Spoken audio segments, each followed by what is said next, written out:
मीना और गीता बचपन की सहेलियां थी। गीता के पिता राजेश का अपना बिजनेस था, जबकि मीना के पिता एक सरकारी टीचर थे। दोनों के बीच गहरी दोस्ती थी। दोनों स्कूल में साथ पढ़े और अब कॉलेज में भी दोनों एक साथ एडमिशन लेने जा रही थी। अरे गीतू, तू अभी तक तैयार नहीं हुई? जल्दी कर यार, कॉलेज के लिए देर हो जाएगी। तुझे पता है ना कल एडमिशन की लास्ट डेट है। आज भी लाइन लंबी हुई तो क्या करेंगे? अरे मीनू, अपना एडमिशन हो जाएगा। मैंने सुखदेव मामा से बात कर ली है, अपना काम आराम से हो जाएगा। वो सब तो ठीक है ही गीतू, लेकिन फिर भी हमें टाइम से पहुंचना चाहिए ना। चल अब और टाइम वेस्ट मत कर, जल्दी से तैयार हो जा। सुखदेव मामा गीता के मुंह बोले मामा थे जो कॉलेज में क्लर्क थे। गीता का नेचर हमेशा से ही थोड़ा लापरवाह था। ऐसा इसलिए भी था क्योंकि उसके पिता के रसूख के चलते उसके सारे काम हमेशा आसानी से हो जाया करते थे। दूसरी तरफ मीना, उसे अपने काम के लिए मेहनत करने की आदत थी। वो काम की गंभीरता और समय की कीमत दोनों समझती थी और गीता को भी हमेशा इस बात के लिए टोकती रहती थी। दोनों सहेलियां जैसे ही कॉलेज के गेट पर पहुंची तो अचानक गीता गेट पर ही रुक गई और अपना पर्स खंगालने लगी। ये देखकर मीना ने उससे पूछा, क्या हुआ गीतू, चल ना, देर हो रही है। मीनू, शायद मैं अपनी फोटोज लाना भूल गई। लगता है घर पर ही रह गई।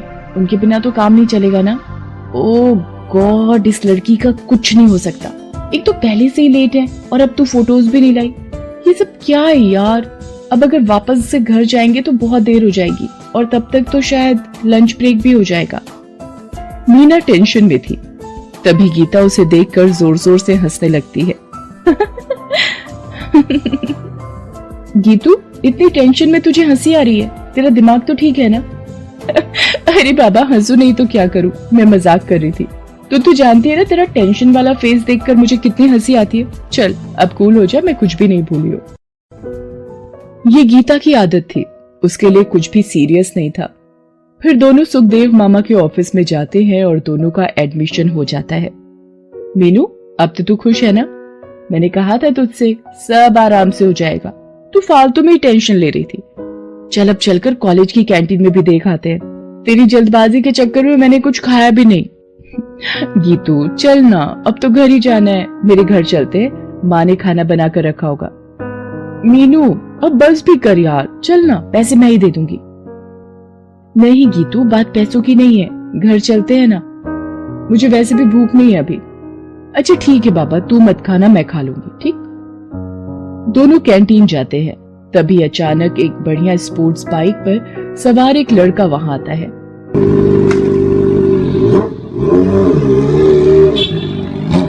उसे देखकर गीता कहती है, वाह यार, वो देख उसे, क्या बाइक है उसकी और कितना स्मार्ट भी यार, काफी अमीर लगता है। हाँ तो हमें क्या करना है, तू जल्दी अपनी पेटिस खत्म कर, फिर घर चलते हैं। ओफो गीतू, तू कितनी बोरिंग है यार। मैंने तो तय कर लिया है, तू भी अच्छे से देख ले, यही लड़का आगे चलकर तेरा जीजा बनेगा। तू एकदम पागल है गीतू। उस दिन भले ही मीना ने गीता की बात को सीरियसली ना लिया हो, लेकिन आगे चलकर वही हुआ जैसा गीता ने कहा था।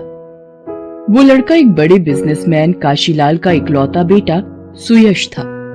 गीता और सुयश ने एक दूसरे को कॉलेज में ही पसंद कर लिया और कॉलेज के बाद दोनों की शादी हो गई। दूसरी तरफ मीना की शादी उसके परिवार की हैसियत के मुताबिक राजेश से हुई। राजेश सरकारी क्लर्क था। शादी के बाद दोनों सहेलियां एक दूसरे से दूर हो गई। फिर एक दिन जब मीना बाजार से सब्जी खरीद रही थी, तभी एक लग्जरी कार उसके पास आकर रुकी। मीनू, ये तू है ना? अरे गीतू, तू कितने सालों बाद मिली यार। कैसी है तू? शादी के बाद तो तू भूल ही गई ना मुझे। नहीं यार, तुझे तो पता ही है सुयश का बिजनेस कितना बड़ा है, बस टाइम ही नहीं मिला। तू सुना, तेरा कैसा चल रहा है? सब बढ़िया। चल ना, अब यहाँ तक आई है तो मेरे घर भी चल, यहीं पास में ही है। यहाँ इस लोकेलिटी में है तेरा घर? ओ सॉरी यार, पर यहाँ पार्किंग की बहुत दिक्कत है। तू ऐसा कर, कल मेरे घर आ जा, हमने नया फ्लैट खरीदा है। हाँ हाँ, मैं आऊंगी तेरे घर भी, लेकिन अभी तू मेरे घर चल, कितने सालों बाद मिली है, तुझे ऐसे तो जाने नहीं दूंगी मैं। और तू पार्किंग की चिंता मत कर, मैं अरेंज करवा दूंगी।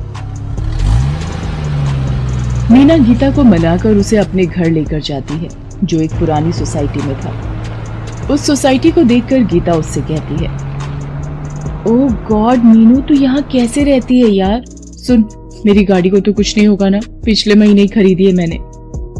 तू चिंता मत कर गीतू, कुछ नहीं होगा तेरी गाड़ी को। वो दरअसल यहाँ मेरे सास ससुर का पुश्तैनी मकान है, हम सब वहीं रहते हैं। अच्छा, कितने लोग हैं तेरे परिवार में? सास ससुर हैं, जेठ जेठानी, उनके 2 बच्चे, मैं, ये और हमारे 2 बच्चे, और एक देवर भी हैं, उनकी शादी नहीं हुई अभी। ओह माय गॉड, इतने सारे लोग, वो भी एक घर में, कैसे एडजस्ट करते हो? एडजस्ट क्या करना है, सब एक साथ हर सुख दुख बांटते हैं, और क्या चाहिए। दोनों मीना के घर पहुंच जाते हैं, जो एक पतली सी गली में था। गीता को वहां आकर बिल्कुल भी अच्छा नहीं लग रहा था। फिर कुछ देर बाद, मीनू यार तेरे घर पर एसी भी नहीं है, और ये सब क्या है? ना कोई इंटीरियर, ना कोई लुक। कोई तुम्हारे घर आता है तो उसे ऐसे ही कहीं भी बिठा देते हो क्या?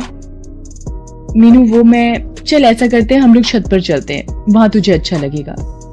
नहीं रहने दे यार, छत पर कौन सा ताजमहल होगा। प्लीज डोंट माइंड यार, बट अब मैं चलती हूँ। अरे पर खाना खाकर तो जा।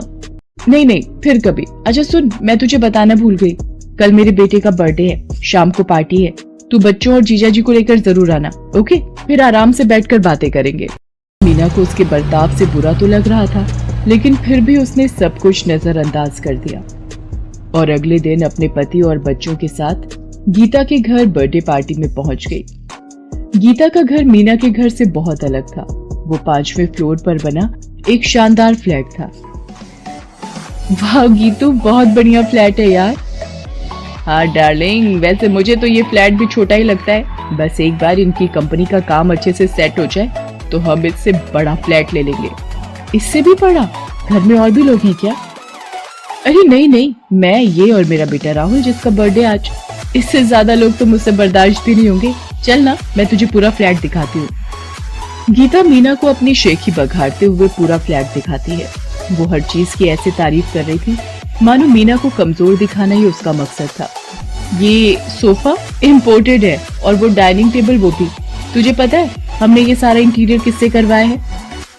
वो सब तो ठीक है गीतू, पर जीजा जी कहाँ हैं? और राहुल, उन दोनों से तो मिलवा।